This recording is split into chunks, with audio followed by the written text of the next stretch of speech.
Yeah, so just at the back end of the season, just at the end of March, in our last match, George, in a challenge, broke his toe on the right-hand side. So we're looking after him in the off-season there. He obviously went back to New South Wales where his family are. And he's come back in good nick, but we just need to manage that toe a little bit. It's fully healed, but the strength around the foot and the ankle may not be 100% just yet, so he's one that we're keeping an eye on.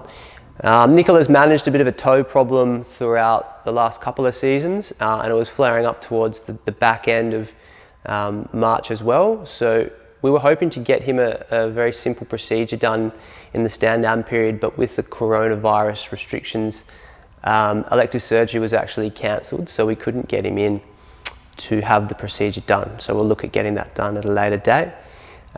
James's knee, which has reared its head now early in this pre-season, was causing him a bit of a concern. I'll touch on him a little bit later, but quite a complicated injury, that one. And then Izzo, as we've reported, had a car accident on the first day back from the off-season. So he's someone that we've had to manage over the last couple of weeks and make sure that he's medically and physically fit to return to training and play. Yeah, look, I think it's been a great lift in the training intensity over the last couple of weeks. Carl, Ayrton, Eugene and Stuart, and Django as the strength and conditioning coach are really looking after the loads, making sure the boys are slowly building up and getting to a point where they'll run out a strong 90-minute game. I think over the last two and a half months or 3 months, we've had to make the best of a bad situation, and I think the boys have been really positive out there. They've been having lots of fun and trying to just enjoy their football again and get out on the paddock. Yeah, I think we're looking at our GPS numbers regularly. Some of the stats that come out of the game on Tuesday, we only played 70 minutes, but some players were able to reproduce the effort that they would make in 90 minutes. So that's really encouraging to see. What's a really delicate balance at the moment for us right now is getting the right amount of game time into each player so that we can assure that they'll be fit to go come the restart. So it's a bit of a balancing act. We're trying to get some players minutes in the NPL. But I think as a whole, we've been able to get a good amount of 11v11 in. The intensity at training has been lifting day to day, week to week. And again, I just mentioned that the boys are really enjoying it out there. The attitude's been great and they look like they're having fun, which is what football's all about, really. Yeah, there's been a couple that have popped up in the last couple of weeks, and a couple, as I mentioned, that were in the off season.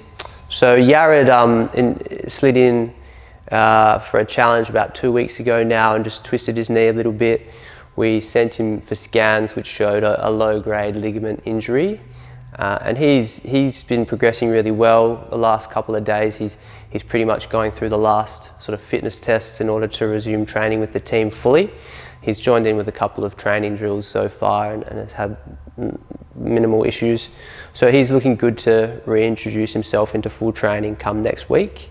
Yeah, so Louis Dorigo was playing in the NPL match on the weekend, felt a little bit of tightness in his hip flexor. At half-time, he tested pretty well and went out for the second half, but still was quite limited. So we sent him for scans. I had a look at him the next day, and he's got a muscle injury to his hip flexor. So Louis, being young, should heal reasonably quickly. We're hoping that he'll play a part in potentially the second match of the season. But at this stage, he's just doing some rehab in the gym and starting to tick his legs over on a bike. Next one, James. So James has had an issue with his knee for the last couple of years now, and over the last week and a half, it's really flared up. So we got some more scans done over the last couple of days and have sought the opinion of 3 orthopaedic surgeons and 2 doctors, and none have seen this presentation before.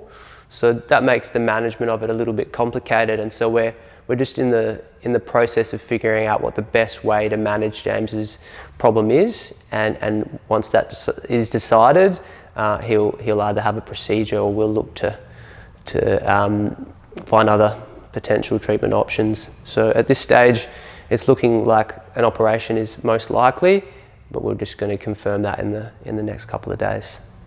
So Cassini has had a long history of pelvic related issues. One of the older terminologies for it would have been osteitis pubis. Towards the back end of February and March, he had a re-exacerbation of his symptoms, and over the off season we've been trying to manage those symptoms, but they didn't settle down in time for him to resume full training with the team. He has obviously had some problems with this in the past, so we want to make sure that we're not going to have any more issues moving forward with him. So we're going to take it quite slow, prioritise the start of the next pre-season and have him fit and firing, ready to go for that. So Nafyn is one of the success stories of the off season. Really, he's worked so hard on his rehab. He's been a really good professional in that sense. In the stand-down period, when they closed gyms and closed a lot of other rehab facilities, we had to set Nafyn up with a gym at home, which Fitness Warehouse were happy enough to provide for us. So we're really in debt to them.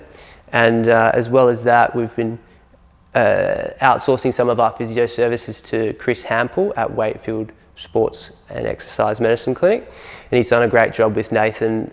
At the 3-month mark, he passed all of his strength scores and has been just flying through his running rehab and progressions. So really good story there.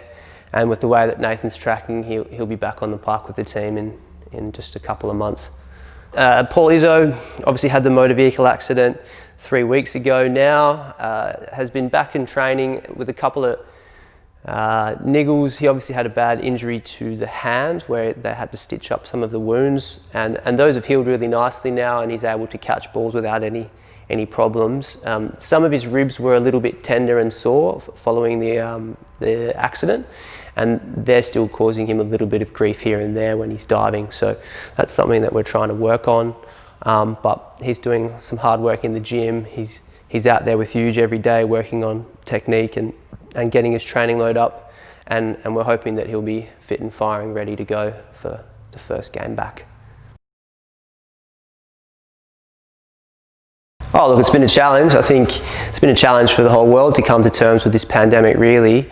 The club worked really hard at producing its own operational policy around accessing the training venues and using Coopers as a match and training venue. So the boys have been across it. We've given them a lot of education around what the best ways are to stop the spread.